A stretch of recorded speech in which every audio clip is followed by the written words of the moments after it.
Hasham, Rabakah Hakwadash, double honors to the apostles, a great millstone who do well. Peace, love, and blessings to you, brothers on the highways and byways, giving all diligence to make your call and election sure, and blessings to the very few sisters out there that are just listening, learning, and believing. I am thy fellow labor Kanakla, coming at you once again with another lesson, Lord's will, through the spirit and power of Yahweh Bashmi Shai, as lessons edifying and exhorting. And as we know, the signs and the comings of our Lord, which he gave us, basically mentioned the prophecies, the signs that will be taking place. And this is how we know that our Lord Yahweh Shai, all right, his return is nigh.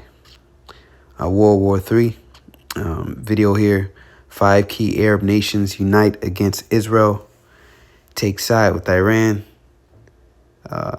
Cancel normalization. Okay.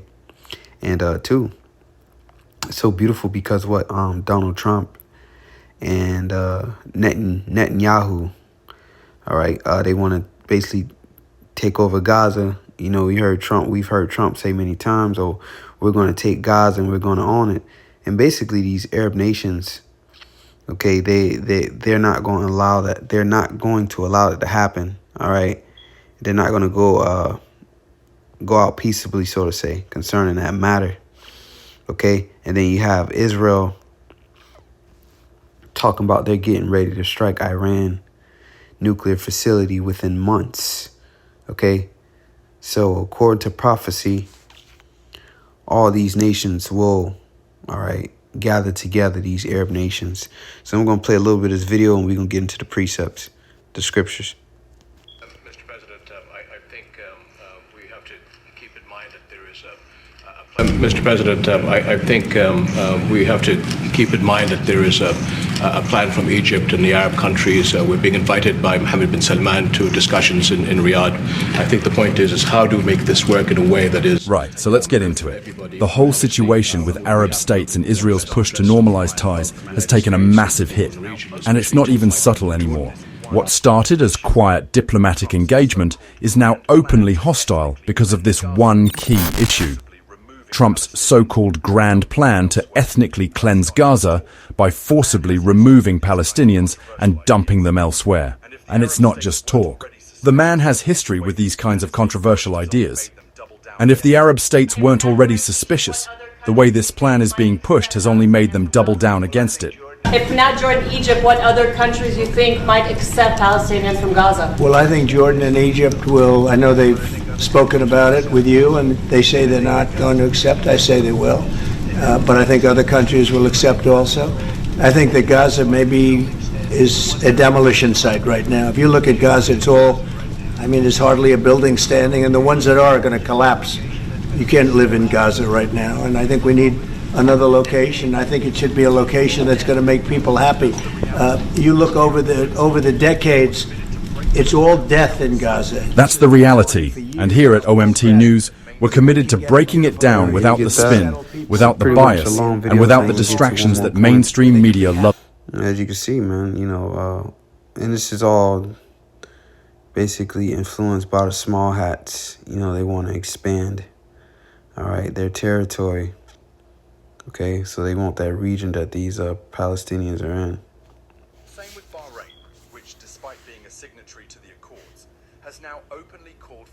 Bahrain, which despite being a signatory to the Accords, has now openly called for a fully sovereign Palestinian state that allows for peaceful coexistence with Israel. What's fascinating here is that we're seeing the entire region coming together in a way that hasn't happened for a long time. So those Arab nations, those Muslims, all right, they're coming together, as he said, which happened for a long time. Which goes to show you this is Bible prophecy. We are at the end, man. The vision is speaking. Before I even get that, let me get that in Habakkuk 2. Okay? Because this is it, man. The Lord's word shall not return unto him void. Habakkuk 2 and 3, for the vision is yet for an appointed time. All right? That appointed time is the end. All right, what the vision they saw was the end of the world. Okay, for the vision is yet for appointed time. So now we are in that appointed time. All right. It says, but the end shall speak and not lie. So all these things that the prophets verbally spoke, they're now speaking as in taking action. All right. It says, as though it tarry, wait for it, because it will surely come. It will not tarry. All right. It will not be delayed. So it's no longer being delayed. All right. It tarried, but now it's here. That vision. Usually, these countries are divided by their own geopolitical rivalries. Usually, these countries are divided by their own geopolitical rivalries, whether it's Saudi Arabia and Qatar's past tensions, Egypt's issues with Turkey, or the ongoing challenges in Syria and Lebanon. But this has united them all. Even Syria's interim president, Ahmed al-Sharaa, who has his own agenda of seeking US relief from sanctions, has come out calling Trump's plan a huge crime that cannot happen. That's how serious this is. And then there's Egypt. From day one, Cairo has warned that any mass displacement of Palestinians would be a direct national security threat. The last thing Egypt wants is a flood of refugees pouring into the Sinai, destabilizing the region further. But Egypt also knows it can't take on Trump and Israel alone. That's why they're not just making statements, they're taking action. At the end of the month, Cairo is set to host an Arab summit on Palestine, and there's even talk of an emergency ministerial meeting within the Organization of Islamic... Israel and America, all right? This is Bible prophecy. All right, this is literally taking place, 2 Esdras 15:28.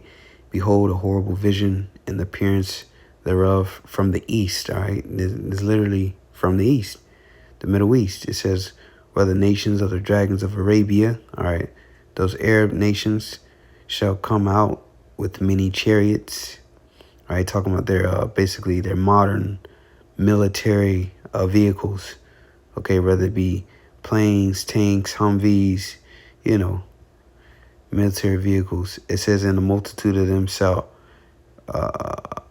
be carried as the wind upon the earth, that all they which hear them may fear and tremble. So as they say, this is an alliance that hasn't happened in a long time. Basically, we got all these Arabs coming together with their chariots, you know, their military equipment, man.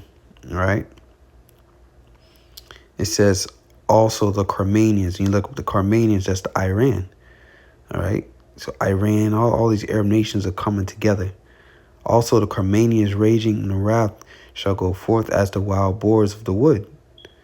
And with great power shall they come and join battle with them. So Iran is going to join battle with these Arab nations. This is and shall waste a portion of the land of the Assyrians, and the modern day Assyrians, all right, would be America. Okay, America. Going forth, it says, and then shall the dragons have the upper hand, remembering their nature, because it says Ishmael shall, in Genesis, Ishmael shall be a wild man. All right, going back to that wild nature. It says, and if they shall turn themselves conspiring together in great power to persecute them. All right. So I'll end it on that. End it right there on this chapter. All right. So let's another precept I was thinking about, Revelation 9. So we see these Arab nations are coming together. You know, call halal Yahweh Bashiyan Shai, and there's no stopping this. Let me see something.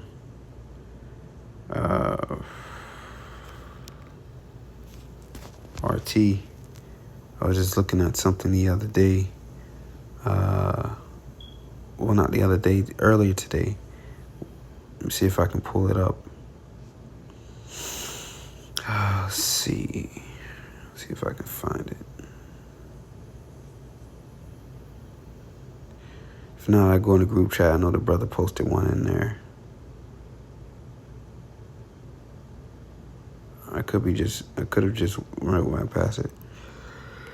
Oh, it's lucky. For the sake of time, this is what I'm going to do.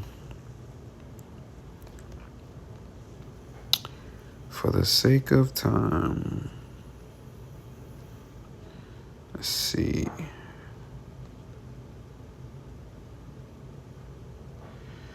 Bear with me. I might have passed it. Where is it?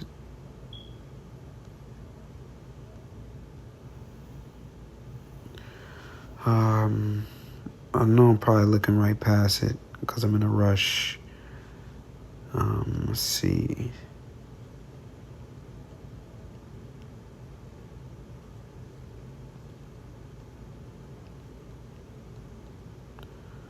I might be just a little further up.